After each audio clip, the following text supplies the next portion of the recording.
안녕하세요. 화요일 비탐성에 나오신 빛의 성도님들, 오늘도 살아계신 하나님의 말씀 앞으로 나오신 모든 성도님들을 진심으로 환영합니다. 우리 같이 기도하고 말씀 공부 시작하겠습니다.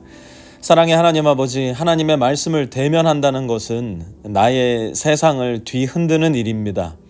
우리 시대의 틀을 깨뜨려 버리는 일입니다. 나의 생각과 고집, 나의 세계관과 사상을 하나님의 말씀에 맞추어 갈 수 있는 지혜를 우리에게 허락해 주셔서 마르고 시들어가는 내 생각이 아니라 영원토록 푸르르고 신선한 생명의 광채를 내뿜는 하나님의 말씀에 나의 생을 걸어보게 하여 주십시오. 예수님의 이름으로 기도합니다. 아멘. 오늘은 마태복음 19장 3절에서 6절까지 말씀 함께 공부해 보려고 하는데요. 이번 주 우리 본문 마태복음 5장 31절과 32절을 더 자세히 이해해야 하는데 매우 중요한 역할을 하는 말씀이에요. 먼저 여러분들 말씀 노트 왼편에다가 마태복음 19장 3절에서 6절까지 말씀 한번 필사해 보도록 하겠습니다.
자, 오늘은 본문 말씀이 좀 긴 관계로 바로 함께 생각하는 질문 속으로 들어가 보도록 하겠습니다. 먼저 첫 번째 질문입니다.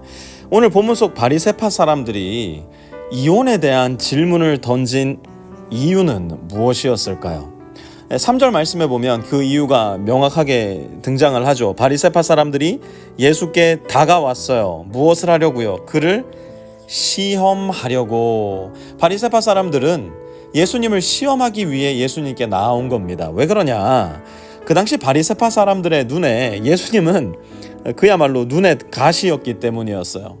예수님이 오시기 전만 해도 바리새파 사람들은 모든 유대인들의 눈에 거룩의 화신이고 의의 전령이었는데 예수님께서 무엇을 하셨습니까? 이들의 민낯을 만천하에 드러내기 시작하신 거예요. 우리가 함께 공부하고 있는 산상수훈이 바로 그런 내용 아닙니까? 너희의 의가 율법학자들과 바리새파 사람들보다 나아야 천국에 간다. 이러니 바리새파 사람들이 얼마나 예수님이 싫었겠어요. 그동안 철저히 숨겨왔던 그들의 민낯이 드러났을 때 그들이 느꼈던 수치와 수모가 어땠겠어요. 빨가벗고 다녀도 모두 박수를 쳐줬는데 갑자기 예수님이 나타나서 바리새파 사람들은 팬티만 입고 다닌다 폭로를 해버렸으니 그들에게 예수님은 자신의 기득권과 인기를 모두 빼앗아 가버린 공공의 적이 되어버린 거예요. 그래서 그들은 이 이혼이라는 주제로 예수님을 공격하려 합니다. 소위 갈라치기 공격을 시작한 거예요. 그 당시 이혼을 주제로 두고서는 유대 땅에도 크게 두 무리의 의견이 나뉘어져 있었기 때문인데요. 한 무리의 그룹은 이혼은 간음의 사유가 아니라면 절대로 허락할 수 없다라고 주장을 했고요.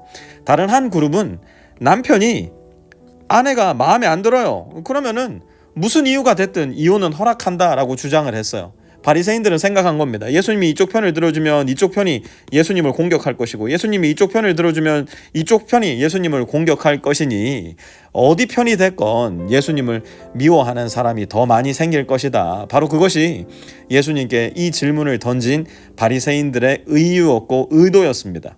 그런데 예수님의 대답은 그들의 기대와는 맞아떨어지지가 않아요. 두 번째 질문입니다. 예수님이 가지고 계시는 결혼에 대한 생각 그리고 결혼에 대한 계획은 무엇이었을까요? 다른 말로 하나님께서 창조하신 처음부터 가지고 계셨던 결혼 계획은 무엇이었을까? 이 질문은 먼저 여러분들 스스로 말씀을 다시 한번 찬찬히 읽어보시면서 스스로 정리를 좀 해보셨으면 좋겠는데요. 하나님의 original plan for marriage, 이건 무엇이었을까? 원래의 계획은 무엇이었을까? 지금도 우리에게 하나님께서 이루시길 원하시는 결혼을 향한 하나님의 계획, 한번 스스로 오늘 말씀 묵상해 보시면서 직접 여러분들 말씀 노트에다가 먼저 한번 정리해 보셨으면 좋겠습니다.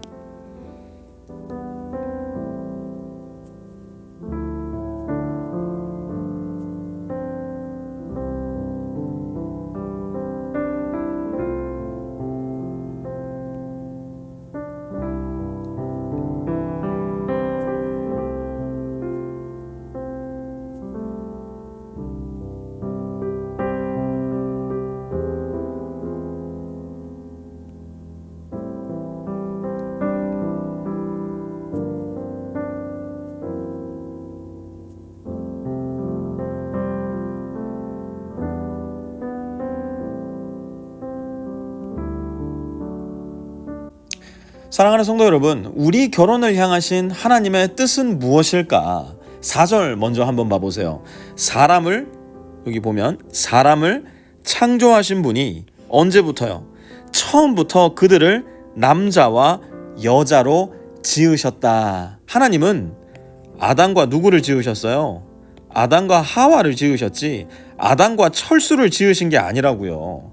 하나님은 아담과 하와를 남자와 여자로 만들어 놓으셨어요. 저는 오늘날 이 성적인 정체성의 혼란으로 고통당하는 많은 사람들을 제 개인적으로도 알고 있어요. 그럼에도 불구하고 그들이 생각하고 고집하는 이 동성의 관계, 동성의 결혼, 동성 간에 갖는 성관계를 절대로 동의할 수 없는 이유, 축복할 수 없는 이유는 하나님의 뜻이 거기에 있지 않기 때문에 그래요. 하나님은 처음부터 사람을 남자와 여자로 만드셨어요. 또 그 다음에 보니까 5절에 둘이 어떻게 될 거래요?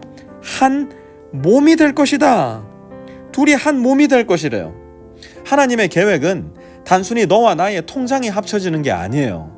단순히 너와 나의 침대가 하나가 되는 것도 아니고요. 단순히 너와 내가 애를 낳고 행복하게 잘 살았더라, 동화 같은 이야기가 써내려져 가는 것도 아닙니다. 결혼의 가장 본질은 무엇인가? 너와 내가 한 몸이 된다는 것이에요. 우리 인간은 근본적으로 지극히 이기적인 존재일 수밖에 없어요. 당신의 암보다 나의 감기가 더 아픈 것이 인간이에요. 그런 우리가 결혼을 할 때 무슨 일이 일어난다고 하나님이 말씀하세요? 너와 내가 한 몸이 된다. 그래서 남편은 아내를 위해서 자기 자신을 죽어줄 수 있는 존재로 변하는 거예요. 그래서 아내는 남편에게 순종하는 존재로 변해가는 거예요. 그렇게 서로가 서로에게 나를 내어주면서 우리가 누구처럼 변해갈까요? 나는 점점 더 하나님을 닮아가는 존재, 자기를 내어주신 우리의 예수 그리스도를 우리 남편과 아내들이 점점 더 닮아가는 존재가 되는 거예요. 그것이 바로 결혼의 목적이고 결혼이 품고 있는 결정적인 아름다움인 거예요. 지극히 이기적이었던 내가 너를 위해서라면 무엇이든 할 수 있는, 심지어 죽음이라도 불사할 수 있는 하나님을 닮은 존재로 변해가는 것. 그러니 결혼을 쉽게 말하자면 once marriage, forever marriage예요. 한 번 해병은 영원한 해병이 아니라 한 번 결혼은 영원한 결혼입니다. 그것이 결혼을 바라보시는 하나님의 관점이에요. 그것이 우리 각 가정을 바라보시는 하나님의 바람이고 계획이고 목적입니다. 그러니 결혼을 더 귀하게 여기셔야 됩니다. 결혼 관계 가운데 찾아오는 갈등과 아픔과 고통이 있을 때 그때마다 그것을 이혼의 기회로 여기는 것이 아니라 나와 내 남편이 더 거룩해질 수 있는 기회, 나와 내 아내가 더 하나님을 닮아가고 더 예수님을 닮아갈 수 있는 절호의 기회로 보셔야 돼요. 저는 팀 켈러 목사님이 쓰신 결혼을 말하다라는 책을 이제 결혼을 하게 되는 커플들과 함께 공부하고 읽으면서 지금까지 수십 번도 더 읽었는데요.